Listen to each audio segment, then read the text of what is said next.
Auzubillahiminash-shaytanir-rajim. Bismillahir-rahmanir-rahim. Dear students of class 7th, hope you all are fine. Today's topic is activity 5.5 general physical properties of SDUS on page number 61.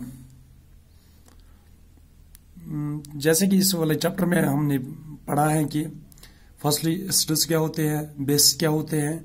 आज हमें उसी SDUS की जो physical properties हैं उसी के बारे में हमें पढ़ना है.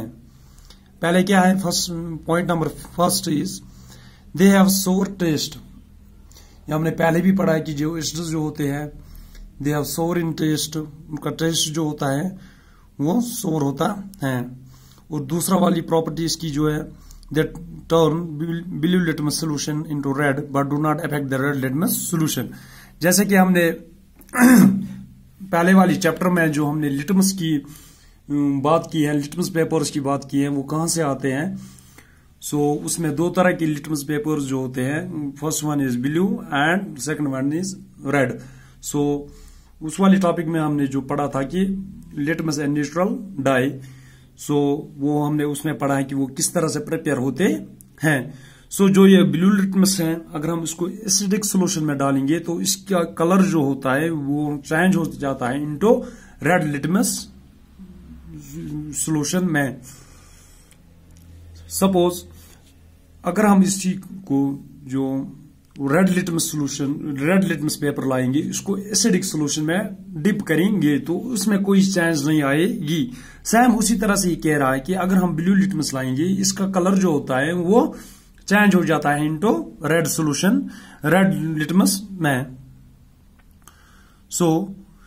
Third one is they do not affect turmeric solution because we all know that turmeric is a neutral.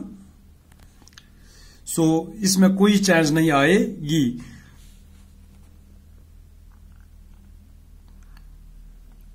Fourth one is they do not affect phenolphthalein solution.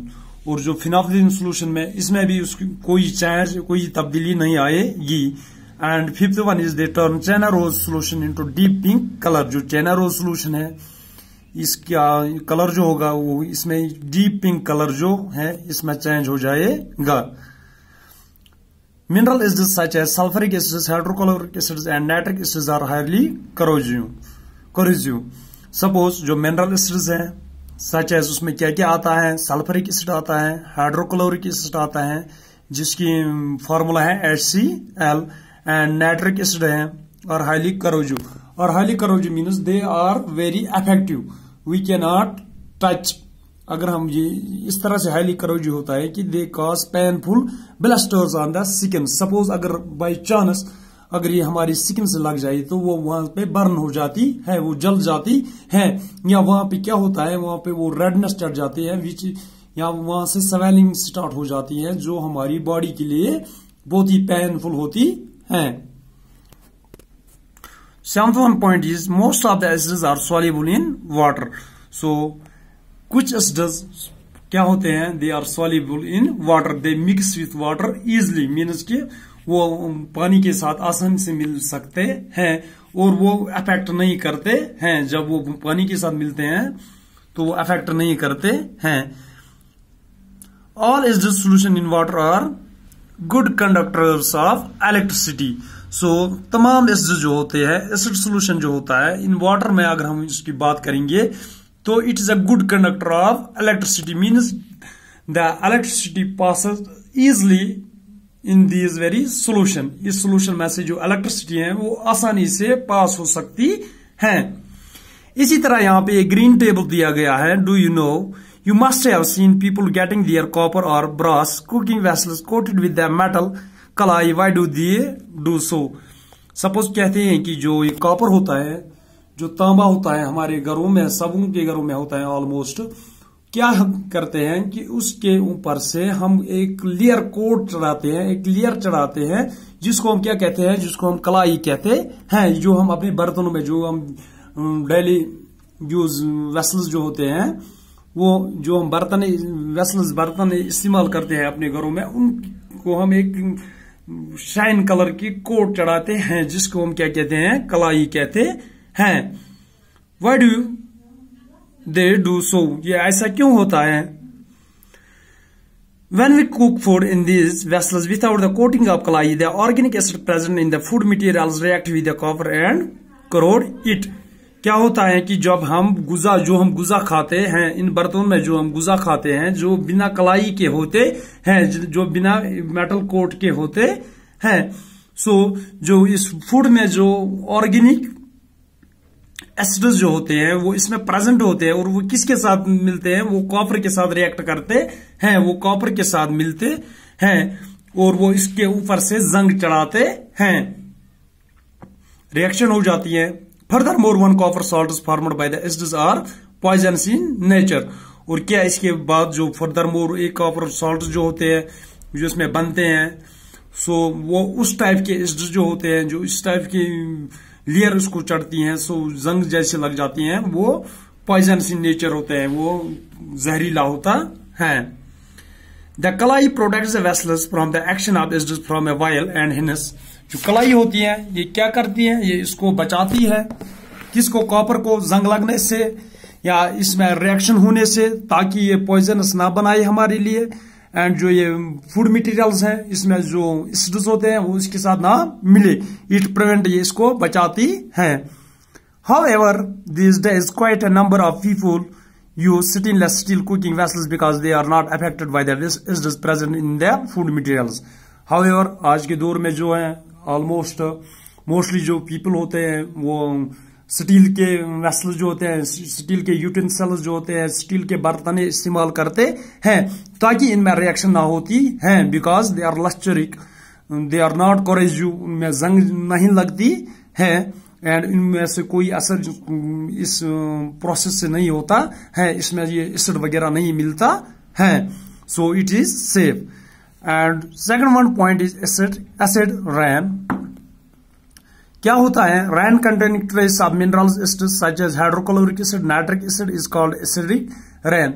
जो बारिश आसमान से चढ़ती है उसमें क्या होता है? इसमें मिनरल एसिड होता है, सच एज क्या हो, जैसा कि हाइड्रोक्लोरिक एसिड होता है, नाइट्रिक एसिड होता है, उसको हम क्या कहते हैं? उसको हम एसिडिक रेन कहते हैं। These acids are formed when the air is highly polluted with gas or like sulfur dioxide and nitrogen dioxide. So कैसे ये होता है? एसिडिक रेन कैसे बन जाता है?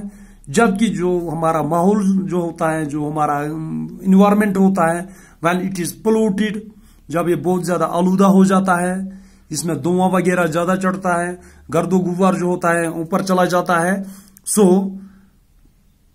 जब वहां से बारिश बरसती है तो ये डस्ट वगैरह जो होता है, स्मोक जो होता है, ये किस में मिल जाता है? इसी बारिश में मिल जाता है, और ये किसकी शेप में गिर जाता है? In the form of rain and it mixes with these rain drops which is very harmful for human life.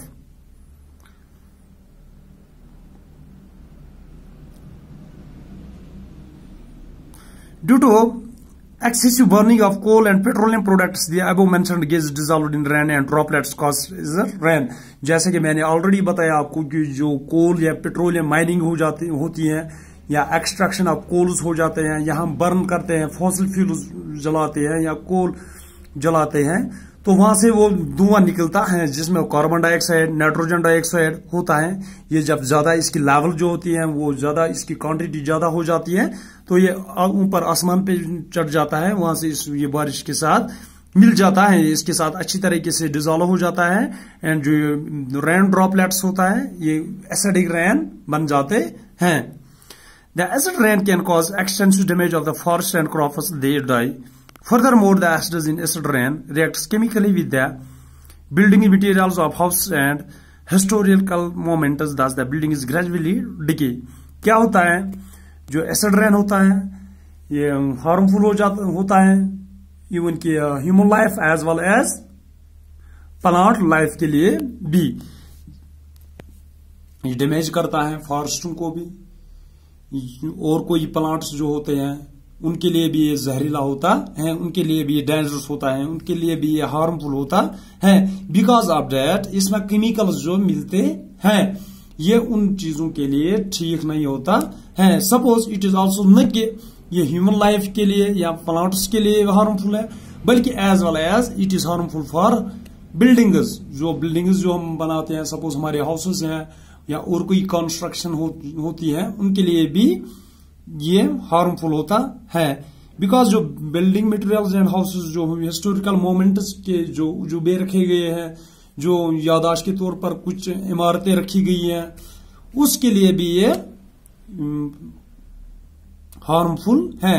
दस the building is gradually decay. क्या होता है, वो एक ही अप्रोक्सीमेटली वो एक ही साथ जब ये बारिश एसिडिक रेन इस पे गिर जाती है, ये इसको नहीं गिराती है, इसको एक जिसको हम कहेंगे एक साथ इसको नहीं नुकसान पहुंचाती है, बल्कि slowly and gradually, slowly and study the building gets decompose, the building gets decay, ये सड़ जाती हैं और ऑटोमेटिकली ये गिर जाती है। Thank you. It is all about today's topic.